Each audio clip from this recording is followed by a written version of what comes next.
sometimes when I love something so much, I am so not excited to post it. When I am like so proud, when I am the most proud of a piece of content, that is when I want to post it the least. And it's not because I don't want to share in my excitement with people that are going to get it and resonate with it and connect with the piece of content.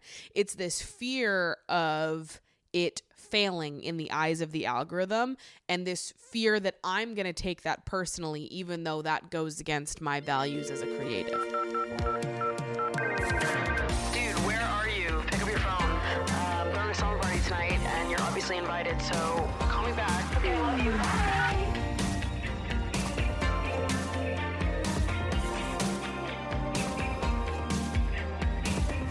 What's up, you guys, and welcome back to Emotionally Online, the weekly slumber party for spilling guts and sharing secrets, hosted by yours truly, the one and only Maddie Drosbeck, who is so behind on my Spooktober movie watches. I thought I was going to have a spooky, scary month. We were going to really lean into the fall vibes, the Halloween of it all. I had my pumpkin decorations out first week of September. I'm trying, right? I'm trying to get into it. I'm trying to, 'tis the season, my way through the fact that it's still in the 70s in October. Now it seems like we're finally starting to cool off in New York, but I'm not getting fall vibes, and I think that's part of the reason why it's been hard for me to get into it. But I, in September, made a list of 31 movies, spooky, scary, horror or horror adjacent movies that I wanted to watch during the month of October, thinking that I was going to watch like one movie a day, maybe missing a few days, having to do a double feature, perhaps a triple feature on the weekends. Listen, I've done it before.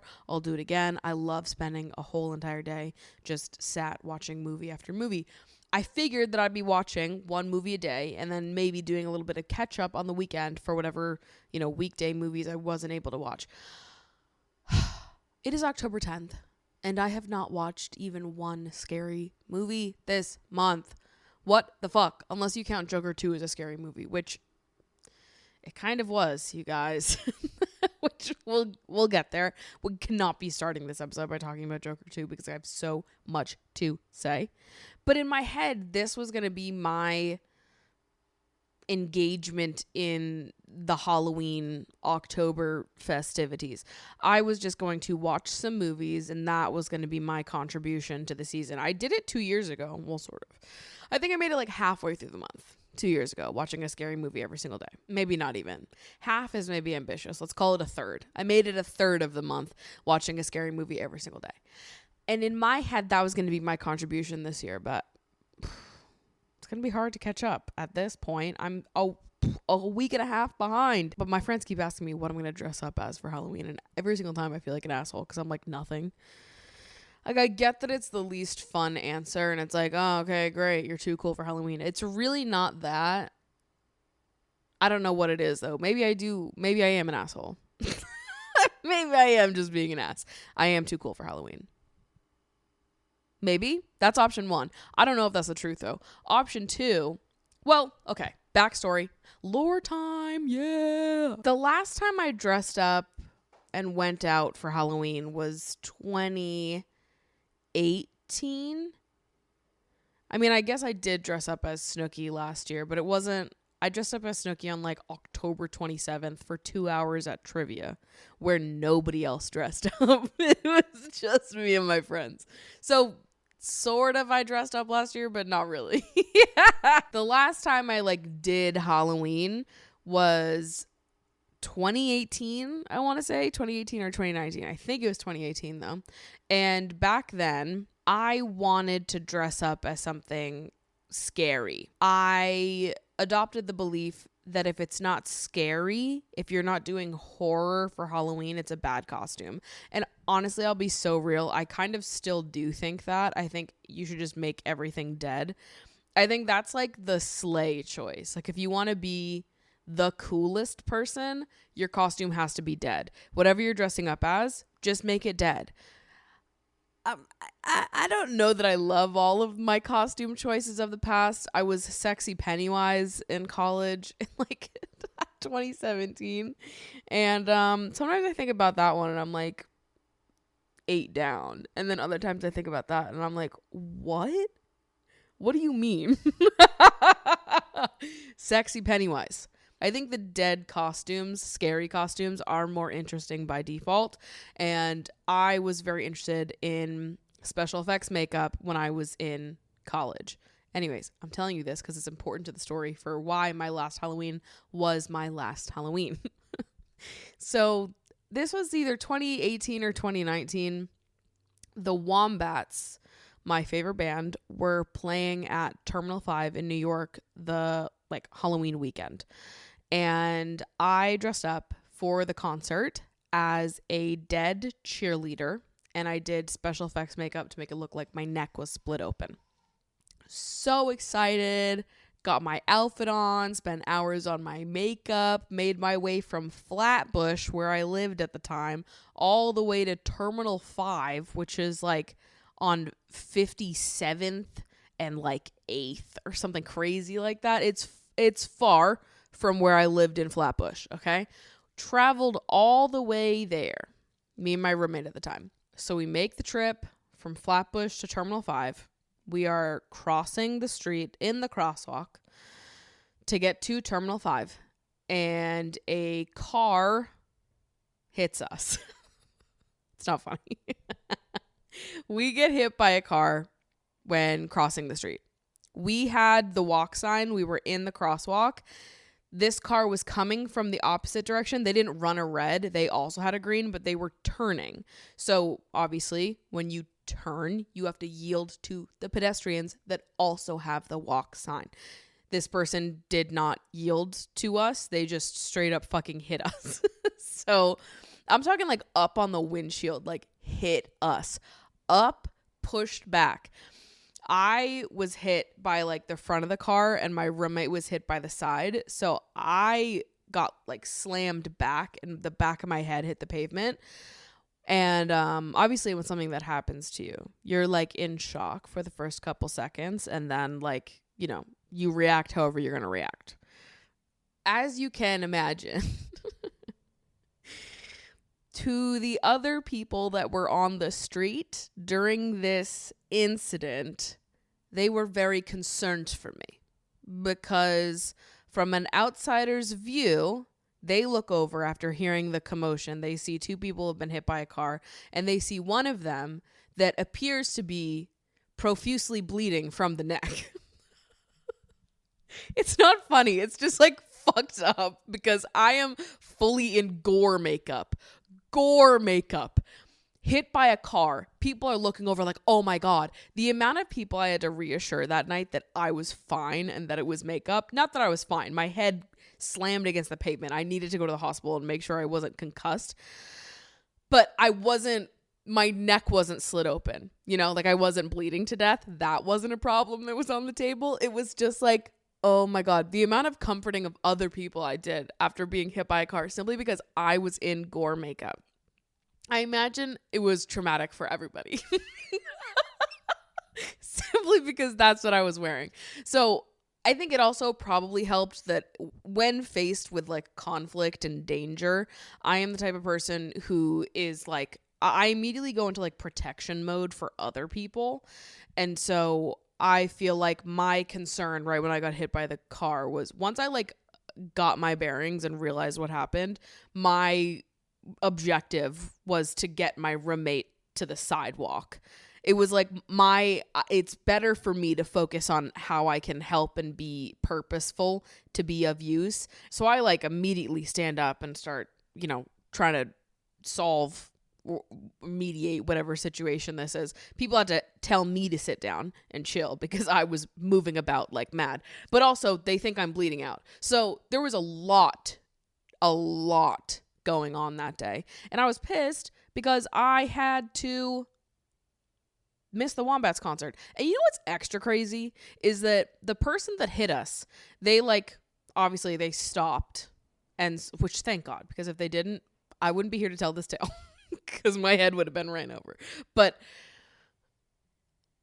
the person that hit us, they pulled over to the side of the road and they were talking to us, and they were really upset at what they had done. And so they were crying and they were telling me, they were like, I feel so bad. Like, I was hit by a car last year and it was so bad. I feel so terrible that I just did this, yada, yada, whatever. And they tell me their whole story about how they were hit by a car a year ago. And I had a moment where I was like, wait, what the fuck is happening? Why am I comforting the person that just hit me with their car? Like, sometimes I am irritated by my instinct to be like, it's fine. Oh my God, don't worry about it, because I'm so concerned about other people. Not that I was like, oh my God, it's fine, don't worry about it. It's the person that hit me with their car. But I was like already doing problem solving. And I was like, to the exterior eye, fine. I wasn't crying. I wasn't like, I wasn't mad. I wasn't anything. I was just like trying to make sure that everybody was okay. It wasn't like I was thinking about anything else besides that. But then it's like I'm in a situation where the person that just hit me with their car is now confiding in me about when they were hit by a car. And I'm like comforting them, being like, that sounds like it was terrible. Maybe I should be a bitch more often, because what? Like, you hit me. And I'm like, I'm so sorry that happened to you. Why are we doing this right now? Sometimes I'm like, I need to maybe be more drama in those moments. Not that I'm not drama every other day of the year, right? I'm well acquainted with what it means to be drama, okay? I live in love. But when it actually counts, I don't feel that I lean into it. When I actually could utilize my experience as a drama queen, as a lover of the arts, I don't utilize it. And I'm so concerned about not making other people feel bad. I'm like, I don't want her to feel bad and like eat themselves up inside because she hit us with her car. Because I'm like, I would feel so bad if I hit someone with my car. But the thing is that you didn't. So, and if you did, you probably should feel bad. But it's like, I feel like that is what stops me sometimes from delivering people the consequences of their actions, because I'm like, oh, that would suck. That would suck if I hit someone with my car and then they yelled at me for it. But it's like, yeah, it would suck. And also that's deserved. And it's not happening to you because you didn't do that. So let's not get blinded here. Anyways, off on a tangent. But that day, that Halloween was the last Halloween that I ever did. I think afterwards it was just like such a chore to me. The idea of like doing special effects makeup and like getting all dressed up in this costume just to be hit by a fucking car, not even get to see my favorite band, and then do emotional labor for the person that hit me is just like, it was too much. It actually still exhausts me to this day to think about. I'm still recouping from it. So I don't know. I've just never done Halloween ever again. And then I adopted Mango and I started dressing her up for Halloween. She hates it. That is for me. Completely 100%. I put her in a costume for 30 seconds. I take a photo and she's done. And I'm like, money well spent, I guess. I don't fucking know. But I'm like, will I ever do Halloween again? Because not to flex, I know Sexy Pennywise is a hard sell, but I was really fucking good at Halloween. Like, guys, hear me out. Sexy Pennywise 8. Like, I know you don't want to hear it. I know you don't think that it's a good costume, but it was, all right? Also, New York sucks for Halloween because, like, what is the deal with trick-or-treating? I've lived here for 9 years and I've never had a single trick-or-treater. So clearly it's not like people are going apartment to apartment in random buildings. I'm assuming the trick-or-treating happens at like specific neighborhoods where there's houses or in like bigger apartment buildings. But in all the places I've ever lived, there's never been any trick-or-treaters. And I'm like, isn't that the fun of Halloween? I actually would love to think about just being domestic with someone and like sitting at home for Halloween watching scary movies and handing out candy. What the fuck? Why can't I do that? Nobody wants to come trick-or-treating anymore. I wouldn't deny anybody. If somebody came trick-or-treating and they were 50 years old, I'd be like, take this. Take it. And I feel like I always get candy because I'm nervous that some year there's going to be some kid in my building that wants to go walk around and knock on every door and ask for candy. But like, I would be mortified if someone came to my door and was like, trick or treat. I had fucking nothing. They'd be getting a bottle of olive oil, a pack of cat treats. I'd give them a book or something. I don't know. I don't know what I'd give them. I would panic. So I always have to have a little sweet treat, a little something to give people, just in case my worst nightmare occurs. Should I like make what was it called when you would make like a candy, like a Halloween basket and then knock on someone's door and run away. It was like a ding dong ditch moment, but you would leave like a basket full of shit at their front door. I think it was called being booed. That sounds wrong. Being booed. I don't know why I thought saying twice was going to change the way it hit, but I think it was something like that. Being booed, being ghosted, and then you have to put a sign up on your door that says that you've already been booed. And once someone boos you, you have to boo another person. But then you put the sign up on your door to make sure you don't get booed a second time.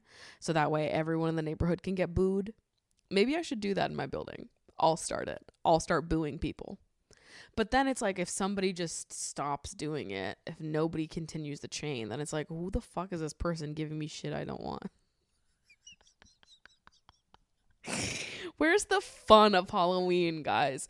Can't dress up because you'll get hit by a fucking car. Can't hand out candy because there's no trick-or-treaters. Can't even make a boo basket. A boo someone. Ghost someone. Trick someone. Can't do that shit either because, well, I guess I could do that. I'm just nervous. I just feel like Halloween is dying in a way that I wish it wasn't. I would have loved if Halloween just evolved, you know? Like you're super into it when you're younger. In college it's fun. You dress up, you go out. And then post-college it just like dies. And some people keep doing it. And you'll have people every year that are like, what are you dressing up as? And I'm like, I don't know, dude. Nothing. And they're like, boo! I'm like, I get it. It is fucking lame. But I think I would just rather sit at home and dress my cat up and watch a movie. And it would be sick to hand out candy to trick-or-treaters if fucking only. I don't know. Domestic life, handing out candy to trick-or-treaters, that does appeal to me. I am the correct audience for that, but alas, no trick-or-treaters for me.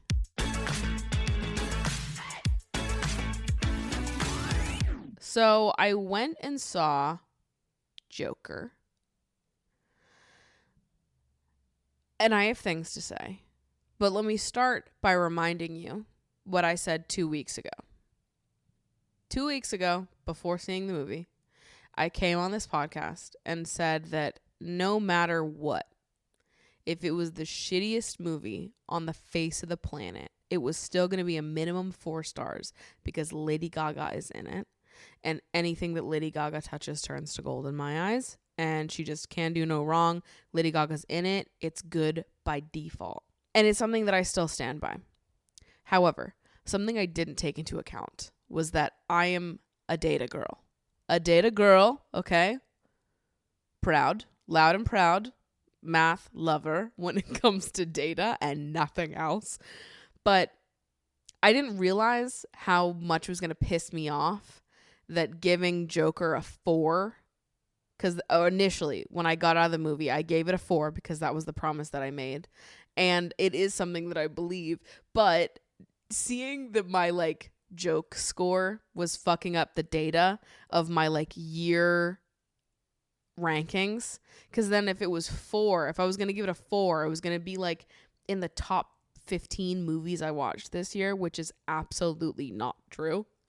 And it was like fucking up the data, but I couldn't put it lower because I gave it a 4. And I was like, oh my God, it's just all fucked up now. And then I was like, I can't judge this movie based on a different criteria that I normally judge movies because it just, the whole thing is fucked up then. I understand that some people can be more relaxed about Letterboxd than I am, but I cannot. I cannot do that. It is very serious to me. These are very serious ratings. And it is a 4 in my heart because Lady Gaga's in it. And listen, Joaquin Phoenix and Lady Gaga were great. I actually do not have criticisms of their performances. I thought they were both wonderful. They're both very talented people. That's really not the problem with Joker. If I'm being honest, which I am, I changed my rating from a 4, which was my joke rating, my Gaga stan rating, which is the truth. And I'm also joking. And it's the truth. Do you understand what I'm saying? 4, okay? I changed it to 2.5 stars out of 5 because that is the truth. The truth is that it really should be like a 1.5 to 2.5 stars. Anywhere in that range. I'm on the higher end, number one, because of Lady Gaga, and number two, because I had a wonderful theater experience. I had a wonderful time watching this movie. It is the funniest fucking shit I have seen in a long time. We were giggling and cackling throughout that whole goddamn movie. So, it's not good at all. Let me put it that way. The script is ass. It is so bad. Todd Phillips, you deserve jail time. For many things, the script being one of them, the direction being number two. Number three, the underutilization of Lady Gaga, perhaps the biggest crime of them all, which I knew that this was a critique that was coming because I read early reviews of Joker where people were like, how are you going to have one of the biggest pop stars in the world in your movie and then underutilize the shit out of her voice and also of her acting chops as well? And there are a lot of scenes that were cut from the movie. One of the big ones that they used the hell out of in the trailer that is not even in the movie is that scene when Harley and Joker are dancing on the steps and they're like walking down together with like the crowd on the sides. That is never in the movie. It's never shown. That never happens. It was in like all the trailers. That scene got cut. Apparently the ending is completely different and the like type of ending they originally had with Gaga's character got cut. There were some other scenes that got cut of Gaga's as well. And like, I just felt like the way they wrote Gaga's character was so bad. It was so underdeveloped, so underutilized. It honestly was just like a very poorly written character. And I thought that Gaga and Joaquin did a good job with what they were given. It's just that they were given shit. It's just that it was a terrible script that we were working with here. But like, it's pretty to look at and you've got two very talented actors. So it's like, Todd Phillips, what happened? That being said, I do think that some people are overselling how bad it was. It was bad, like the script is bad, but obviously I'm giving it a 2.5 because it's, you know, it's bad, but it's like in the middle range of bad. It's not like the worst thing I've ever seen. It's not even close to the worst movie I've seen this year. Again, I just saw Megalopolis. Megalopolis is way worse than Joker. Megalopolis is also out right now, which let's talk about Megalopolis for a second and then I'll get back to Joker. But the biggest crime that Megalopolis commits is being the most boring fucking movie I've ever seen in my life. Like, and that's such an insult. That is maybe the meanest thing that you could say about a movie is that it was fucking boring. Megalopolis has a stacked cast. Francis Ford Coppola is directing it. This is like a huge production. And it bored me to death. To fucking death. I left that movie being like, what the fuck? But I had nothing to say about it. I was like, it made me feel nothing. It made me think nothing. I hoped going into Megalopolis that I was going to be able to laugh because that's what I got from it. Like when I was reading early reviews of Megalopolis, people were like, that was the craziest, weirdest fucking what the fuck type shit I've ever seen. Like, what happened here, Francis? What the fuck is he doing? Like, I thought it was supposed to be his like weird freak little passion project that people were saying was like a fever dream off the walls. And in some ways it was all of those things. It was just also fucking boring. So I feel like while watching Megalopolis, I was hoping that I was going to be able to laugh more. I think there's only one scene in Megalopolis that I genuinely laughed at. The rest maybe got like a giggle out of me here or there. There is one scene in Megalopolis that actually made me laugh. The rest of the movie, I was sitting there like, okay, this is, yes, it is the weird fever dream that I was pitched, but it's also just fucking a bunch of nonsense that makes me feel nothing, makes me think nothing. It's a whole lot of nothing. To have no reaction to a movie, that is the biggest insult. So that's how I felt about Megalopolis. I was just like, what the fuck is going on here? All of it is bad. All of it. 100% of it is bad. And I'm bored. The only movie that I've seen this year worse than Megalopolis was The Crow, which I don't even want to talk about The Crow because it's truly one of the worst movies I've ever seen. Ever. Worst movies I've ever seen. But obviously Joker it's a sequel. It's coming off of a the first movie that was also very polarizing. People get very passionate about it. It makes sense why Joker 2 is getting more conversation, but also it's like there's a shittier movie out right now, you guys. So there are some people that I think are really overselling how bad it was. Like, it was bad. It was not a good movie. Some people are really going to town with how bad it was, and it was like, okay, guys. There are shittier movies. It wasn't the best. It was also not the worst. It was bad. It was fucking bad. 2.5 is really the most reasonable review for that movie, in my opinion. The second thing that I'm not in agreement with, which I feel like maybe more people hold the opinion than I do here, but people that go into a musical and then are mad that it's a musical, you guys annoy me. Like, you knew that there was going to be music in Joker. You bought a ticket, you went, and then you're rolling your eyes during every single musical number. Why? Why are we doing that? Also, I completely understand what Gaga meant when they were talking about, in some interviews, I'm going to get this quote wrong, but they were talking about the like role that music plays in the Joker movie, and Gaga was saying something about how it's not really a musical. Music is used as like a way to progress the story along and as a way to connect the characters, but it's really not a musical. And I agree. I thought that was actually a perfect way to describe what it is. And to be honest with you, I liked the music in Joker 2. I liked those parts of the movie more. That made the movie better to me. And yes, part of that is because I love Lady Gaga. I love her voice. I love her talent. Any opportunity to hear Lady Gaga sing, even if like she's not really fucking singing full force. A lot of the singing in Joker is not really like belting or really emotionally singing at all. A lot of it is like under your breath, like barely singing type singing, because it's more about the storytelling. But it worked for me. The music worked. I thought it was good. I liked that part of it. And people that were mad that it was a musical, knowing that there was music in it, it's like, what? If you just don't like that type of movie, if you don't like musicals or like sort of musicals, I wouldn't even call it a musical, because like you couldn't put that on Broadway, you know? It's like not enough. It's not enough music to be like, that's a musical. I'm like, they just are sort of like, they talk to each other because they met through that little singing class.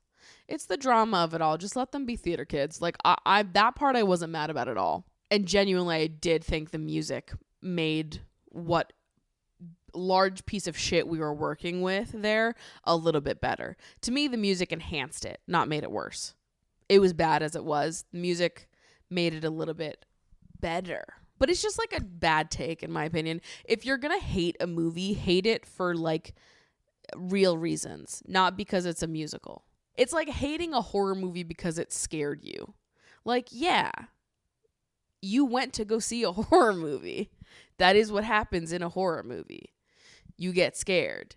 To hate a horror movie because it's scary is the same thing as hating a musical because people sang. Like, why did you go then? Like, that's what it was. It just seems like it's a bad critique, to be honest. If you want to say that you don't think it needed to be a musical, then that's fine. But to be pissed that people sang, I'm like, come on, guys. Come on. Bad critique. This movie sucks enough on its own. And I thought that interview clip was so funny where some interviewer asked Gaga and Joaquin what they thought of like the final edit. What did they think when they saw the movie? And there was just silence between the two of them. And Gaga just smiles and looks at Joaquin and she's like, tell him what you think, Joaquin, or whatever the fuck she said. And it's just obvious that they have their criticisms about the final cut of the movie as well, which I would imagine so. Because I didn't have an issue with either of their performances, and it looked like they did cut out quite a bit. So who knows? who knows what those scenes were that they cut out or how, differently it would have impacted the rest of the script, how much it would have informed their characters. I don't know.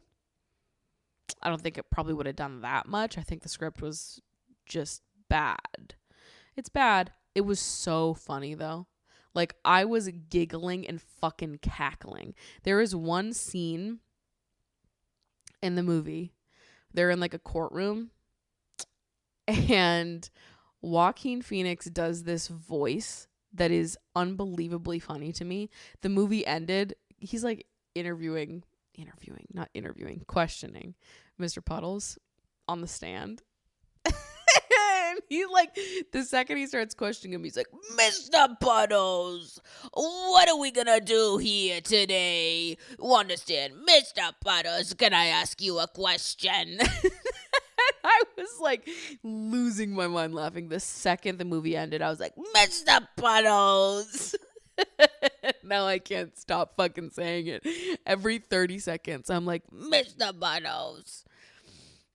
And really, that is the joy of it all. I left Joker giggling and fucking cackling, ready to commit to the bit that this was a 5-star movie, which is what I was doing until I left the theater and gave it a 4, which then I changed to 2.5 because I couldn't commit to my own joke for longer than 3 days. But the fact that I left that movie in such a good mood, like, that was so bad. I had so much fun. That is what cinema is about, people. Megalopolis, I left that movie and I was like, no thoughts, head empty. No fucking thoughts. Girl, come on. Which is more fun? Hating a movie but being consumed with how great the bit is, or going to see a movie and being like, I have nothing to say. It is worse to have nothing to say after a movie than it is to be passionately against something or to be passionately in favor of making fun of something. That's the fun of it all, of the consuming process. So, was Joker a good movie? No. Do I still recommend people see it? Yes, because I think it was funny. I think it was actually genuinely a very goofy movie. And I think you'd still have a good time. I had a good time in the theaters despite the fact that it's not good. And I yes, that's partly because I'm a Lady Gaga fan, but also I think it's just fucking hilarious. So, 5 stars. Anyways. I've seen so many videos recently in my recommended and my subscription feed about AI and the future of YouTube, and also the current state of YouTube and what it's like to be a creator on this platform. I know that very recently YouTube had its annual summit, meeting of the minds situation where they invite a bunch of the top creators on the platform to the YouTube space in New York, and they run through sort of what the platform is working on for the next year. Creators mingle, mesh together. I don't know. They just talk about YouTube and the future of YouTube and all of that. So I know that happened recently. And so I think a lot of the content that I'm seeing in my feeds now is from creators that were in attendance, sort of reacting to the things that they heard that week. And it is interesting to me how not unified creators are in the perspective on like AI and like the future of the platform and the direction the platform is going. It is interesting to me that there's not like a unified perspective, because in my eyes, you would think there's really only one way to look at all of that as a creator, but I guess I'm wrong.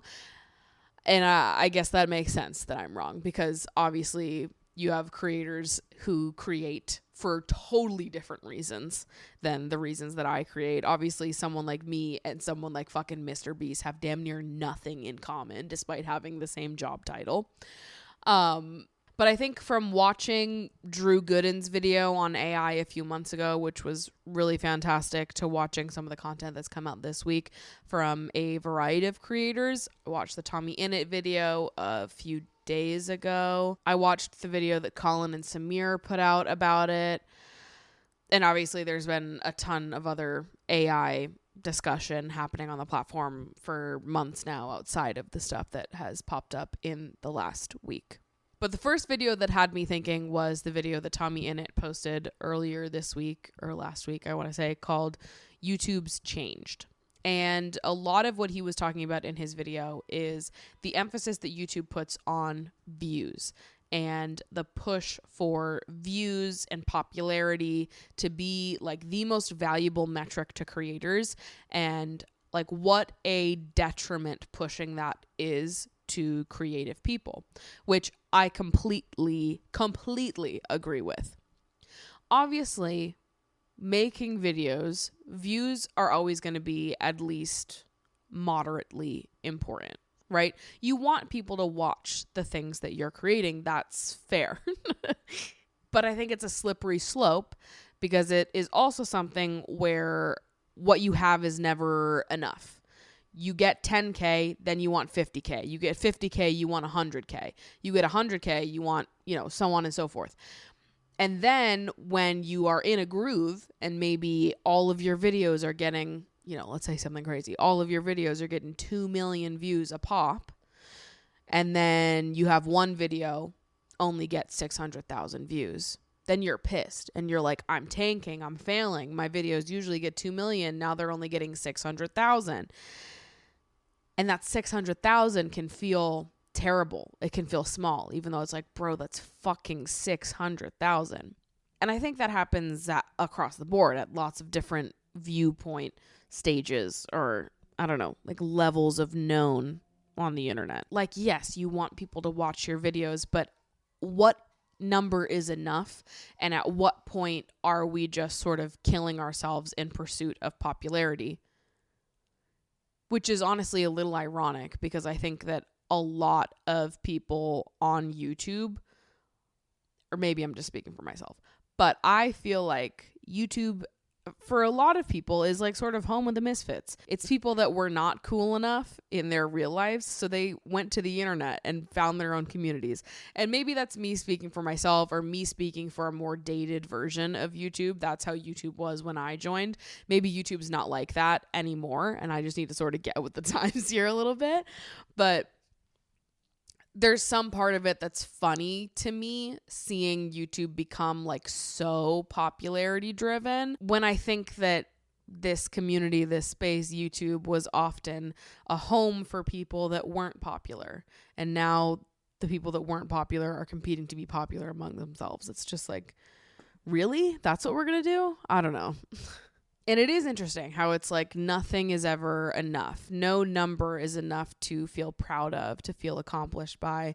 There's always comparison there, whether you're comparing yourself to other videos of yours that performed better, or you're comparing yourself to other creators who are similar to you or not. Creators that could be in completely different genres than you are, that you're still finding yourself comparing yourself to because they are upheld by the platform itself, by other creators, by brands, whoever it is. They're getting all this, praise and accolades and attention that you're not getting, and maybe you feel some kind of self-judgment for that as it is. The thing that people bring up a lot when talking about the emphasis that YouTube puts on views is like the Creator Studio. How when you open up Creator Studio, you are met with the 1 out of 10 thing, where it tells you how your most recent video is ranking in comparison to the previous 9 videos that you had posted. And everyone always wants to get that number 1 spot, so the confetti goes off and it means that this video is doing better than every other video you've posted in the last 10 videos. I think some people like it because it's like a nice competition to try to beat your past self or whatever. Some people like to argue that it's helpful in some way. There's some learning there. To be honest with you, I don't find it helpful at all. I find that feature to only exist to make me feel shittier about myself. It doesn't inspire me. It doesn't teach me anything. I think it is a totally useless feature within the YouTube studio that only serves to sort of knock my confidence a little bit when I open up YouTube. This is why I feel like it more recently in my life, I have had to stop looking at my YouTube studio. I've had to stop reading comments as much, stop indulging in the analytics of it all, because I would rather focus on being creative, letting myself have fun and just like have a good time. I post it and then I close my fucking eyes and I don't look at what the numbers are, what's doing well, what's not doing well, how it compares to other things, what people are saying. Like, I don't want to know any of that because it eats away at you. And eventually I just think it is reckless and unhealthy for your creative self to take in all of that negative reinforcement. YouTube was just a much different place when I first started on the platform 14 fucking years ago, which is crazy. It wasn't so clickbaity back then. It wasn't so deeply about views and popularity. Yes, to some degree you wanted views. You want people to see the things that you create. To some level that's natural. But at that point, this was like 2010 when I was formally joining the platform. Creating a career off YouTube was only starting to exist at that point. At that point, we hadn't really seen any career YouTubers. I think AdSense had either just been announced or was about to be in 2011. I'm forgetting the exact timelines of this, but this is like the beginning of when the possibility of being a YouTuber was a real thing. So if you were chasing views, it wasn't because you were chasing money or an immense level of fame or notoriety. You were just doing it because it was cool and you wanted people to see your videos and to be like, whoa, that's crazy. It wasn't about this like larger, more sinister pursuit of views so much as it was just like an exploration of something that hadn't existed before that point, and being able to be like, whoa, that's sick. I uploaded this video of me shooting my friend with a paintball gun and it got so many views. But then over time, we've seen everybody get more and more content brained, more and more clickbaity. The like thumbnails on YouTube all start to look exactly the same. Like, it's like the Mr. Beast formula. The Mr. Beast thumbnails to me are like the most hideous thumbnails I've ever seen, ever. I think they are fucking ugly. I don't understand why they do well. Like, I get it. They're very clickable. They're just also creatively void of anything to me. I don't like it. Visually, I think it's a mess, but people click on it. It's like the Subway Surfer of it all, you know? And you can see in like the types of content that are overrunning YouTube more and more. I think it's, you know, it starts where you have a few creators that are doing really well, and then you have a bunch of copycats. You have a bunch of people that want to just completely emulate what's working for them. You start to see that, and then over time, that's just gotten worse and worse and worse, to the point where now, with the introduction of AI, you're having people basically just make whatever videos AI tells them to do. AI is going to analyze their channel, what videos have been good for them, analyze other similar channels, and then spit out a list of video ideas for them to make. Sometimes with detailed, you know, filming instructions for how to separate the whole entire video. Now, whether or not people adhere to everything the AI tells them to do is sort of neither here nor there to me. I feel like the concepts and ideas that the AI is capable of coming up with are constantly soulless, no matter what. I am not even someone that's completely against AI in every context. For example, I have used AI to fix mistakes that I have made. For example, last year, I used an AI to fix audio on an episode of the podcast where 2 of the mics I recorded with weren't working. It was a 3-person podcast. 2 of the 3 mics didn't fucking work, and I was able to salvage the episode via the camera audio and an AI that helped sort of enhance everything and bring it all together. The other time I've used AI is to help with thumbnails. Sometimes I will have a photo that I want to use in a thumbnail, but I don't have a horizontal version of that photo. I only have a vertical one. So I have used AI to expand the background of an image to turn a vertical image horizontal, because that makes my life easier. That was my bad, my mistake for not taking a horizontal image for a thumbnail. My bad for, having tech fail on me. Wasn't my bad, but it happens. These were two examples where something unexpected happened. I made a mistake, I fucked up, something happened with the tech, and I used AI to sort of get me out of that situation. That to me is the only way that I would ever use AI. When I fuck up, when I fail, and I want like a get out of jail free card, AI can be helpful in those instances. Those are also instances of using AI not necessarily in a creative way, but in like a problem solving type of way. I think that the idea of someone deciding to be a creator tomorrow, taking all of their ideas off of ChatGPT, whatever ChatGPT tells them to do, they're going to make a video using those topics. They do everything for the algorithm. The AI is giving you ideas based on what will do well in the algorithm, what's going to be popular, based on what's already trending. You make videos based on that. You're constantly chasing views, notoriety, popularity. You're constantly trying to beat the algorithm to be the best in terms of who people are watching, how long their eyes are on you. That to me is like the death of creative content on the internet. The creators that I love the most on YouTube are the people that make what they want to make. The people that are unbelievably authentic and true to themselves. People that make things that they are passionate about. People that get on their podcasts, get on their YouTube channels, turn the camera on and talk about whatever the fuck they want. It can be something that I'm interested in or not. I like passionate people. I like people that are inspired. I like people that are creative. I like people that put effort into the things that they create and that are unbelievably authentic to themselves in the process. I just feel like we're straying farther and farther away from this image of like YouTube, broadcast yourself, where we're just normal, regular people turning our cameras on and talking about whatever the fuck we want every single day, when you have people that are committed to, being on this platform with the main goal of harvesting views, of being popularity, of chasing popularity.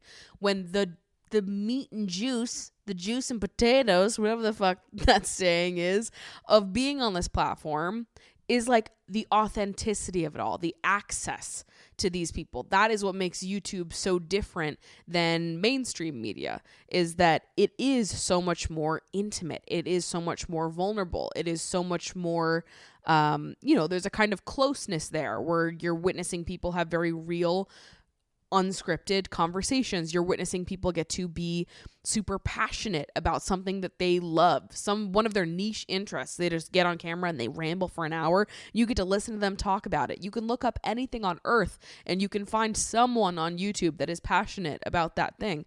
That is the beauty of this platform. It's not about, picking a topic that's going to get the most views, that's going to get the most clicks, picking a topic that's the most searched on Google. It's about talking about things that make you feel passionate and lit up inside. It's about being truthful to who you are, being authentic. I like watching passionate, inspired, creative people with big opinions and big feelings. That's what I like listening to, what I like watching. AI can't replicate that.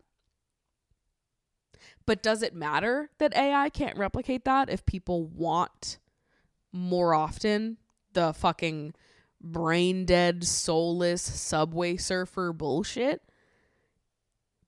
I don't know. Even watching Colin and Samir's video where they're talking about AI and like the use of, this fucking YouTube thing, or maybe they were talking about the Meta thing they went to. I don't know. Go ahead and watch their video. They were talking about different introductions that they brought up during this summit, and there was an AI that they were using, that they introduced, where it was basically like creators are going to have access to like an AI of themselves. And the reason why they're pushing this is so that you have creators with like a niche. You have like, let's take a tech YouTuber, for example. They can create an AI of themselves where people can ask it specific questions like, oh, I'm looking for a phone to buy. I'm trying to buy a new phone, but I'm not sure which one I should buy. Can you help me?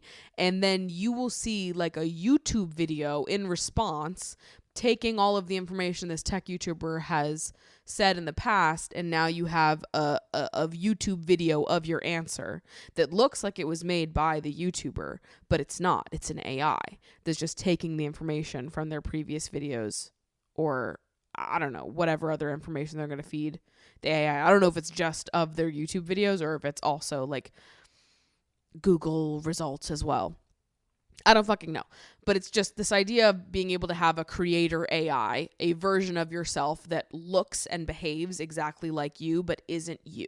So that you can push out more content, reach more audience, get more views, make more money. That is fucking sick and twisted to me. Some of you guys are fucking demonic. Like, to me, the reason why I do this, the reason why I like doing this, why I have always loved doing this, is because I'm a creative person. Because I like creating. I don't do this because you watch it. I would do this even if you didn't watch it. I do this because I love the act of making it. I love sitting down and brainstorming what it is I want to talk about. I love sitting here and talking about whatever it is I'm passionate about, whatever it is that I have opinions on. I love sitting here and talking about relationships and dating and movies that I've seen and fashion things that I'm interested in. I love just getting to experience life and share it with people. I love filming. I love editing. I love getting to get creative in the process of building a story and sharing it with people. I love getting to share intimate parts of my life with other people, feeling like I have a skill in putting words to my emotions, and maybe I can share that and connect with someone else all the way across the fucking globe. That is special to me, right? I would do it if one person watched it. If that one person was fucking me and my best friend, you know? Like, this has never been about views to me. And that's not to say that I don't care at all about them, right? This is my career. I do this as a job. I have to care about it a little bit, but I make a living right now. I've made a living for the past 3 years, and it's not a bad living either. I still make significantly more than I did at my desk job. And I'm not getting millions of views on each of my videos. I'm just someone that shows up consistently. I put out a lot of content. I could long for more. I could long to have videos that hit 1 million every single fucking time. But what is actually the difference? I am making a living being creative, doing what I love. What's the difference between being creative in the way I am now and being creative to a larger audience? More money. More money is the only difference. Not that I'm poo-pooing the idea of making more money. I'm sure all of us would like to make more money. But that's not why I do this. And it perturbs me that there are more and more people getting into content creation whose only goal is money and popularity, oversaturating a market full of more nonsense. That's like in the Drew Gooden video where he's talking about how Spotify seems to be uploading a bunch of like random AI generated songs, adding it to like jazz playlists in the morning. All of these songs by random people you've never heard of that have like one song and they all sound eerily similar to each other. They're like clearly AI generated songs that are then put on a playlist, and it gets so many listens. People just throw it on in the morning. They're getting ready. It's like classic jazz Spotify playlist, easy listening. All of a sudden Spotify is full of this like AI music that's completely soulless that gets pushed, and it does well because people just want some automated ready-made playlist to put on. And that same thing is happening on YouTube as well, where you just have a ton of people starting to make content for the algorithm. They're making content not because they're passionate about it, not because they have a skill for it or a talent for it, but because they're chasing popularity and they're manipulating the algorithm, learning from AI to just spit out what works, regardless of if it actually means anything to them or not. Also, I just find like the idea of the AI version of the creator, that is fucking crazy town to me. First of all, I can't fucking deal when people present those dumb AIs and they're like, you can't even tell the difference. I'm like, are you guys for serious?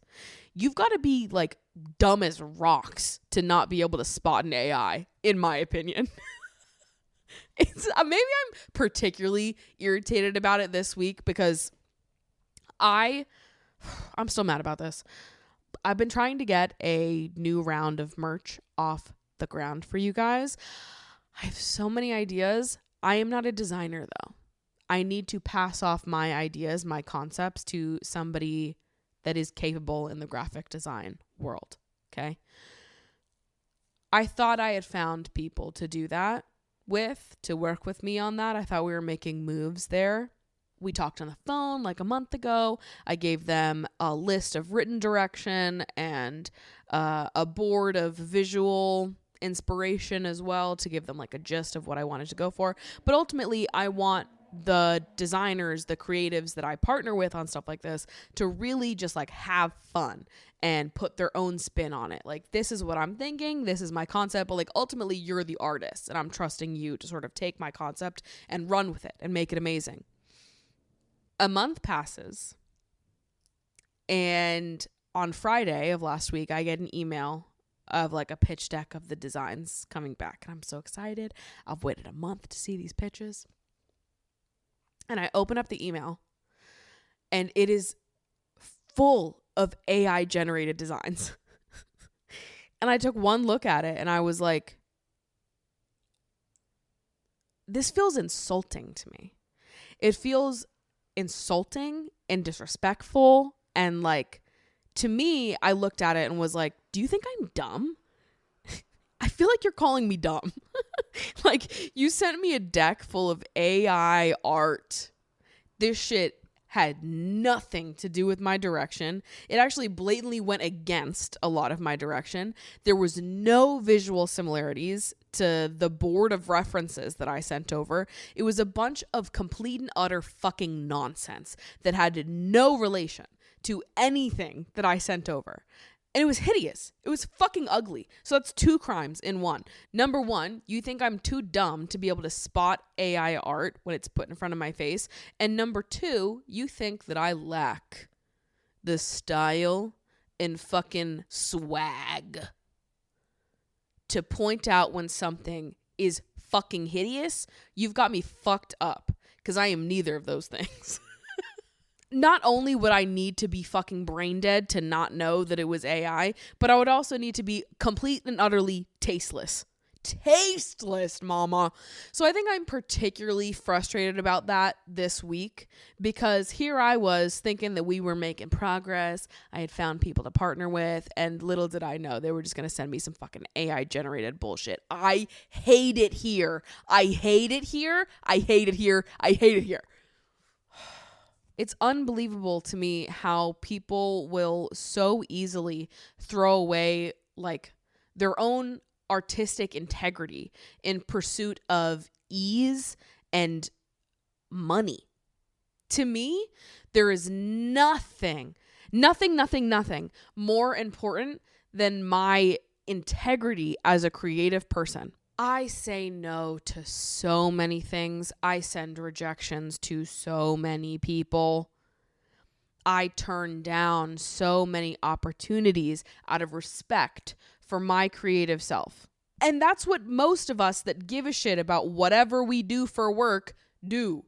But somehow with the introduction of AI, it's like that need to be true to your artistic self has gone out the window with some people. And they're like, look at this new tech. It's so fucking cool. Here's this AI. And suddenly people don't give a shit.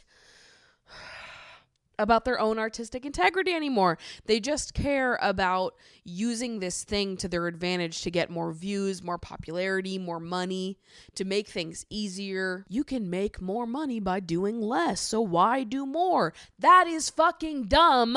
That is a dumb perspective. Why spend time making beautiful handcrafted designs when you can throw it in AI, get something moderately okay, and still sell it for money? You are fucked up. You have me fucked up if you think that is better in any way or even the same. And you know what? I would rather make something shitty by hand, by myself. I would rather fail on my own than let AI create some dumb shit for me. I would rather create bad videos every day of my life on my own than ever accept help from a fucking AI creatively. Again, I'm not even someone that is anti-AI in every sense of the word. I think there are useful ways that you can use AI that don't infringe on your own creativity. I think there are helpful ways to use AI to make your job a little bit easier. You forget something, you fuck something up. AI can be used to help solve some of your problems. But to use AI as the brains behind your channel, the heart, the soul, the person behind your channel, to let AI become the center of your creative universe is actually fucking abysmal. And I think many of you need creative therapy. You need to go talk to creative God, okay? You need to have a come to Jesus moment, because what the fuck is going on? What the fuck is going on that some of you would even consider having a creator avatar, an AI version of yourself that your followers could talk to and ask questions to? What level of brain broken do you have to be to even consider that? That's crazy. Not to mention the kind of parasocial repercussions something like that has. If people believe that they are getting close to you, if people can convince themselves, even if they know it's an AI, that they are getting close to you, that they are having one-on-one conversations with you, I just can't understand how it's so widespread. Like, obviously, not everybody that creates on YouTube does it for the same reasons. I don't think anybody has ever thought that the Paul brothers make YouTube videos for love of the game and, love of creating. Nobody ever thought that that was the case for them. Those are two people that are extremely views motivated, popularity motivated, all conversation is good conversation. Those are the types of people that are literally on this platform, not because they are interesting or have great personalities or have anything worthwhile to add to conversation. They're simply there for shock value and to beat the algorithm and get fucking views, make money. But I think I thought that those people were few and far between. I thought that they were outliers and that the majority of people were people who created for love of the game, people that got lucky and got to, be creative for a living, and that actually gave a shit about the heart of what they're making, the why behind why they do what they do, why this is their job. And it's not true for every social media platform, right? Famously, I think that a lot of short form content is nonsense. Most short form content is nonsense. I'm sorry, I do. But I think on YouTube, I always hoped that if people were putting in this much effort, to film and edit an entire 30-minute video, you have people making the equivalent time-wise to fucking TV shows, putting out an entire new episode of something every single week. Podcast, YouTube video. It's a lot of fucking work. I know it because I fucking do it. I think in my head, I was always like, if you're putting in that much effort to something, you must love it. Because why would you do it if you didn't love it? If you fucking hated it, why would you spend this much time doing it? But not everyone that's on this platform has a creative brain. Not everyone that's on this platform is here because they're creative. They're not here because they love and have passion and inspiration for what they do. They're here for views. They're here for popularity. They're here for money. They're here to follow the trends of what the algorithm wants them to create, build upon build upon build, without ever considering what it is that they want to make. They are merely slaves to the algorithm and to whatever audience that algorithm builds for them. And I think because we're seeing more and more of that, the more creative people you have on the platform are starting to feel shittier and shittier about themselves, because the reality of being a creator is that every video will not be a banger. You're not going to have every video just continue to do better than the next. That's not how it works. And you will have periods where your channel is growing, and then you'll have periods of plateau where you just are sort of staying the same. You're cruising.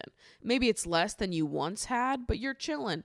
And then a video will do really well and you'll grow a little bit and then you'll plateau. Like, it's not like you're at this one constant incline when you're making content on this platform. But I think the people that are committed to prioritizing what the algorithm wants, what would do well over what they want, what is truthful to them, because there are more and more people creating with that kind of mindset, to be someone that is authentic and is creating with your heart and what is interesting to you, you are always going to feel like a failure in comparison to those people.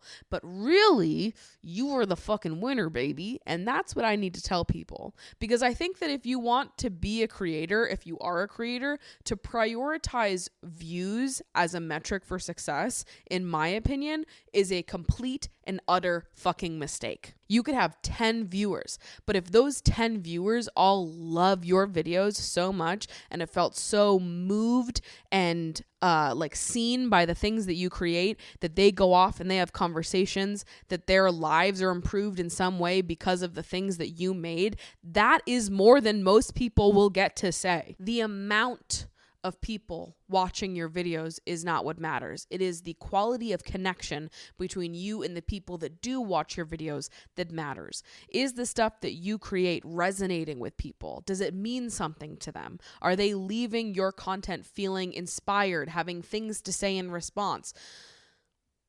Are they excited to see what you post next? Does what you create add comfort and entertainment to their lives in a way that they miss you when you're gone? When the episode is over, when the video is done, are they sitting there like, wow, that was so awesome. I can't wait for the next one. If you have 50 people that are sitting there thinking that, isn't that meaningful enough as it is? I think so. And ultimately, I think what is most important is remaining truthful to who you are as a creative person. And also, I think that is more rewarded in the long run. And you can have all these like pro AI people be like, oh, well, not anymore. It's all different now with the introduction of AI. You shut the fuck up. Shut up. I think you have to be brain broken to think that soulless AI content is ever going to be more meaningful than actual creative made by passionate, inspired people that have poured hours upon hours into making something unique and one of a kind for you to consume. You're never going to convince me it's the same thing. Because it's not. And if you yourself can't see the difference, if you yourself can't feel the difference between something that has been soullessly produced by AI and something that a real human being produced, then I don't know what to tell you, but I think it's a you problem. Because to me, there are just such clear differences and clear issues, and I cannot fathom why someone would choose to consume AI content over content produced by a real human person. I don't know. I think the only marker for success when you're making creative things is not how many people liked it, how many people watched it, how well it performed, any of that. I think those are all shitty markers of success. To me, the only metric for success when creating things is how aligned did you feel when you were producing it? How excited about it did you feel before you let a single other person see it? Because I find that with myself, sometimes I will work on a video for so long and I'll spend, so much time with it. And by the end, I'm like, okay, I feel really proud of this. Like, I spent days on this. I put a lot of thought and care into this one. It's, it's perfectly crafted from my heart to yours. And when I finish those videos and I feel so proud, sometimes I upload it and I'm like, dreading uploading it because I know I'll like it less when I upload it.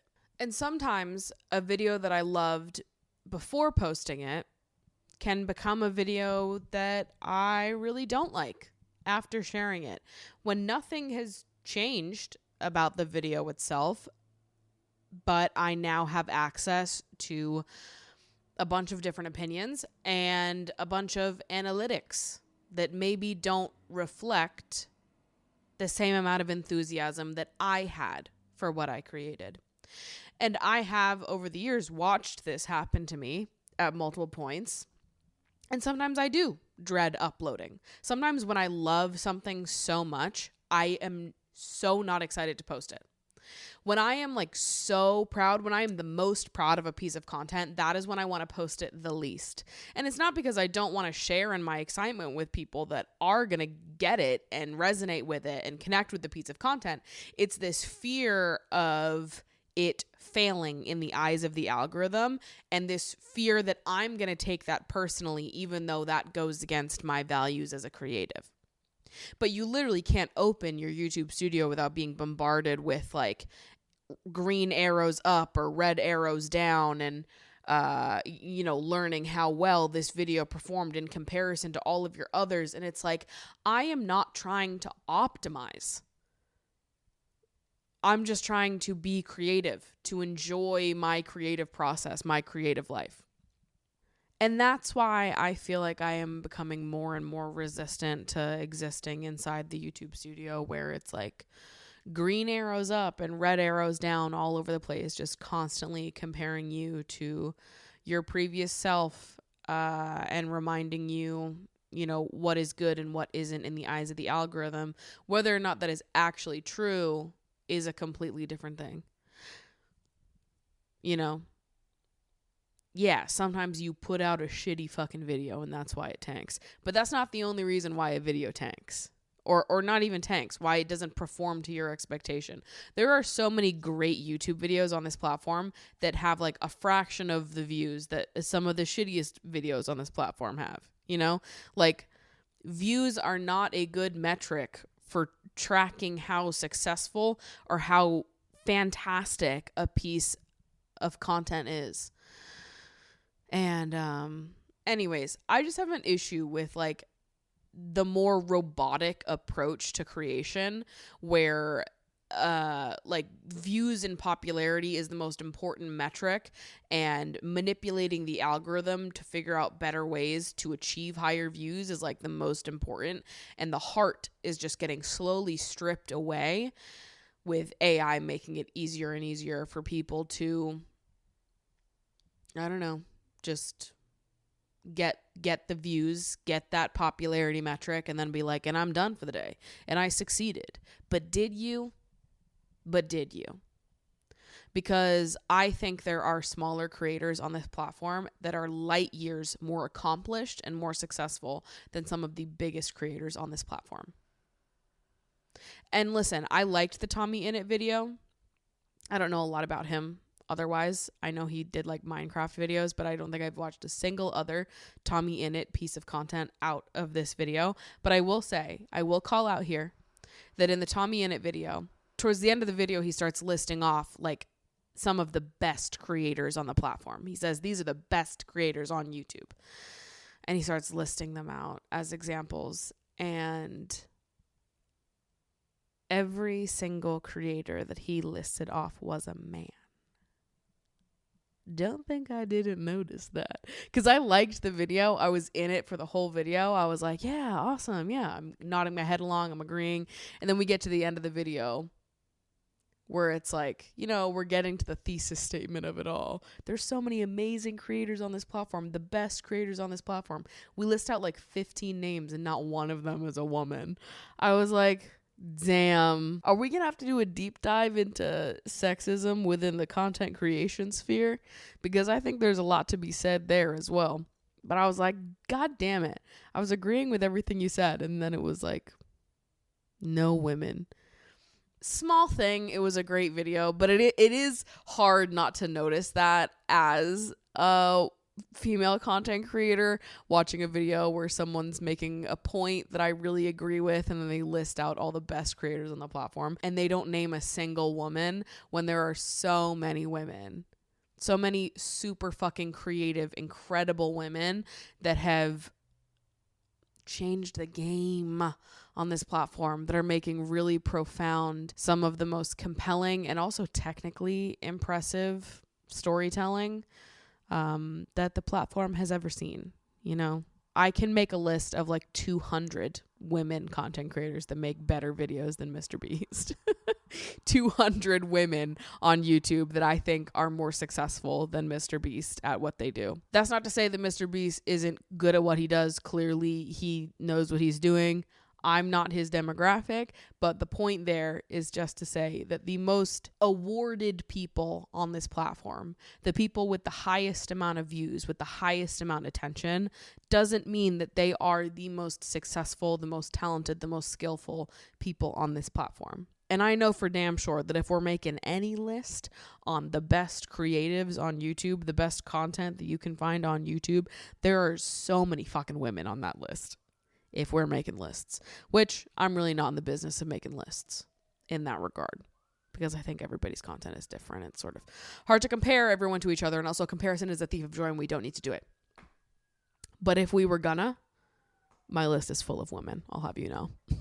But I'm confused why some creators seem to be even moderately excited about the introduction of AI in creative spaces when it goes beyond a like utility thing, and when we're talking about AI avatars that can create videos to respond to specific questions your subscribers ask. Like, I can't understand why a creator would hear that pitch and have a positive reaction to that. It is confusing to me that there isn't a united front among content creators where we're like, this is bad. That's a terrible idea. It's confusing to me. It seems so obviously bad. But again, this is what I'm learning. Some people are not on this platform to be creatives. They're on this platform to make money. And I think the conversation of AI is really illuminating that difference to me. All right. I think that is it for the day. The sun is going down. It's time for me to continue doing my house chores while I listen to podcasts. Still not going to watch that spooky, scary movie. I mean, maybe I'll watch one tonight. Probably not, though. I leave for a wedding tomorrow morning at like 6:30 and I still haven't packed or done fucking anything for that. So, you know, we've got things to do, people to see. But I love you guys so much. Thanks for hanging. And I'll see you next week's episode.